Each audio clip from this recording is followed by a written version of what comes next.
कैसे संगीता बिजलानी ने होने वाले पति सलमान खान को शादी के कुछ दिन पहले लड़की के साथ रंगे हाथों पकड़ा था। क्या आप जानते हैं संगीता बिजलानी और सलमान खान का रिश्ता इतना आगे पहुंच चुका था कि शादी तक बात पहुंच गई थी। शादी के कार्ड भी बढ़ चुके थे, लेकिन ऐसा क्या हुआ कि एंड मोमेंट पर उनकी शादी टूट गई। 15 साल की संगीता को चलती बस से कूदने पर एक फिल्म मेकर ने कैसे फिल्म ऑफर कर दी थी, और आखिर कैसे इंडियन क्रिकेट टीम के पूर्व कप्तान अजरुद्दीन ने संगीता से शादी करने के लिए दिया देश का सबसे महंगा तलाक, और आज भी सलमान खान के लिए संगीता बिजलानी इतनी महत्वपूर्ण क्यों है, ये सब कुछ जानेंगे आज की वीडियो में। आज हम बात कर रहे हैं एक्ट्रेस और मॉडल संगीता बिजलानी की। 90 के दशक की बेहद खूबसूरत एक्ट्रेस संगीता बिजलानी जब पर्दे पर आया करती थी तो लोगों के दिलों पर बिजली गिर जाया करती थी। वो इतनी खूबसूरत थी कि लोग उन्हें देखते ही रह जाते थे। यही वजह है कि उन्हें बिजली गर्ल के नाम से भी जाना जाता था। लेकिन संगीता बिजलानी अपने फिल्मी करियर से ज्यादा अपने अफेयर्स और निजी जिंदगी को लेकर सुर्खियों में बनी रही। सलमान खान को 10 साल तक डेट करने वाली संगीता बिजलानी उनके साथ अपनी शादी को फाइनल कर चुकी थी। इसके अलावा जेपी दत्ता और जैकी श्रॉफ के साथ भी उनके अफेयर्स की खबरें समय समय पर आती रही। संगीता बिजलानी का जन्म मुंबई में एक सिंधी परिवार में हुआ था। उनकी माँ एक कॉस्ट्यूम डिजाइनर है। उन्होंने अपने स्कूल और कॉलेज मुंबई से ही पूरा किया था। अपनी खूबसूरती के चलते जब स्कूल में कोई ब्यूटी कॉन्टेस्ट होता तो हमेशा प्रिंसेस और क्वीन का खिताब संगीता बिजलानी को ही दिया जाता था।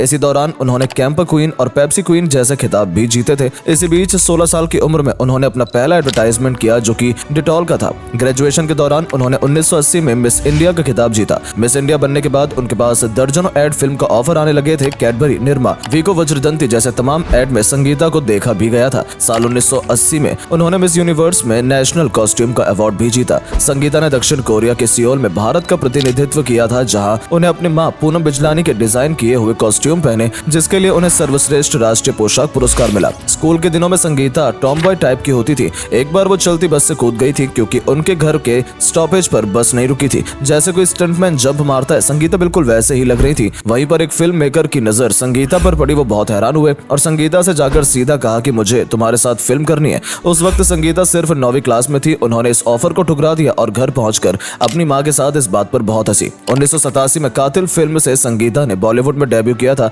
जिसमें आदित्य पंचोली और शक्ति कपूर को उनका साथ देखा गया। इसके बाद उन्होंने हथियार, त्रिदेव, जुर्म, जय शिव शंकर, हातिम ताई, तहकीकात जैसी फिल्मों में काम किया। फिल्म त्रिदेव में संगीता बिजलानी पर फिल्माया गया गीत गजर ने किया है इशारा काफी फेमस हुआ था। 1986 से 1993 के बीच उन्होंने करीब 10 फिल्मों में काम किया। इसी बीच उनके पास सबसे ज्यादा फिल्में थी और वो बॉलीवुड में तेजी से अपना नाम आगे बढ़ा रही थी। लेकिन कई गलत फिल्मों के सिलेक्शन के कारण उनका करियर ऊपर नहीं चढ़ सका और ज्यादातर फिल्में फ्लॉप रही। जो फेम उन्हें मॉडलिंग और विज्ञापनों के चलते मिला, वो फिल्मों में नहीं मिल पा रहा था। साल 1996 में अजरुद्दीन से शादी के बाद उन्होंने पूरी तरह से फिल्मों में काम करना बंद कर दिया। उन्होंने फिल्मी करियर में 20 से भी ज्यादा फिल्मों में काम किया, लेकिन वो अपने अफेयर्स को लेकर सबसे ज्यादा सुर्खियों में थी। अपनी पहली फिल्म कातिल के बाद संगीता अपने बॉयफ्रेंड के साथ ब्रेकअप के दौर से गुजर रही थी, जहां पर वो मुंबई के सी ऑफ होटल के हेल्थ क्लब में वर्कआउट करने जाया करती थी, जहां सलमान खान अपनी गर्लफ्रेंड शाहीन के साथ फिटनेस ट्रेनिंग के लिए आया करते थे। संगीता और सलमान के बीच बातचीत शुरू हो गई तो नजदीकियां बढ़ने लगी। उम्र में 5 साल बड़ी संगीता अपने ब्रेकअप का दर्द सलमान से शेयर करती थी।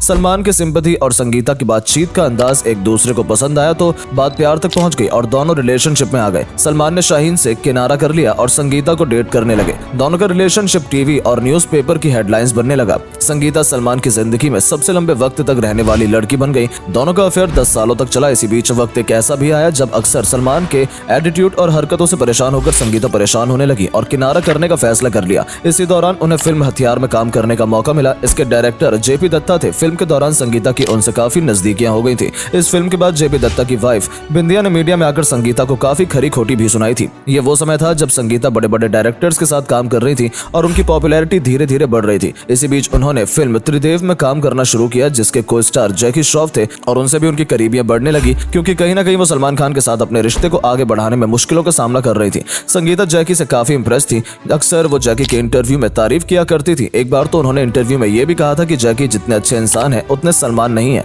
जेपी दत्ता और जैकी श्रॉफ से उनका रिश्ता ज्यादा देर नहीं चल सका और संगीता अपनी लाइफ में अब स्टेबिलिटी चाहती थी और फिर से वो सलमान के करीब आ गई। इस बार दोनों ने घर बसाने का फैसला ले लिया। दोनों शादी करने का प्लान कर चुके थे। परिवार वाले भी राजी थे और शादी के कार्ड तक छाप चुके थे। फिर करीब 1 महीने पहले ही कुछ ऐसा हुआ कि शादी नहीं हुई। 27 मई 1994 को दोनों शादी के बंधन में बंधने वाले थे। यहाँ तक कि कई लोगों को इनविटेशन भी जा चुका था, लेकिन सोमियली नाम की एक लड़की के चलते ये शादी टूट गई। संगीता ने बताया था कि शादी के कुछ वक्त पहले मुझे एहसास हुआ कि कुछ गड़बड़ है। मैंने सलमान को फॉलो किया और उनकी पोल खुल गई। कहा जाता है कि संगीता से शादी फिक्स होने के बाद में सलमान सोमी अली को डेट कर रहे थे और संगीता ने दोनों को एक बार रंगे हाथों पकड़ भी लिया था और बिना देरी किए ये रिश्ता तोड़ दिया। ये रिश्ता टूटने के बाद ये दोनों अपनी जिंदगी में आगे बढ़ गए और इस बार संगीता भारतीय क्रिकेट टीम के कप्तान रहे अजहरुद्दीन के प्यार में पड़ी। दोनों पहली बार 1985 में एक गारमेंट के शूट पर मिले। इसके बाद क्रिकेट पार्टी और फिल्म पार्टी दोनों का मिलना जुलना चलता रहा और दोनों का प्यार परवान चढ़ गया। हालांकि अजहरुद्दीन पहले से शादीशुदा थे और उनके 2 बेटे भी थे। साल 1994-95 में इन दोनों के अफेयर की खबरें खूब चर्चा का विषय बनती थी। संगीता हर क्रिकेट मैच में अजहरुद्दीन के साथ देखी जाती थी। इस बात को टीम के खिलाड़ी भी महसूस करते थे। ये भी कहा जाता है कि संगीता इंडियन टीम के काफी सारे मामलों में दखल भी देने लगी थी। इसका असर अजहरुद्दीन की परफॉर्मेंस पर भी हुआ था। जब अजहरुद्दीन को लगा कि उन्हें संगीता से प्यार हो गया तो उन्होंने बात अपनी पत्नी नौरानी को बताई और तलाक लेने की बात कही। उन्हें नौरानी को 2 बंगले,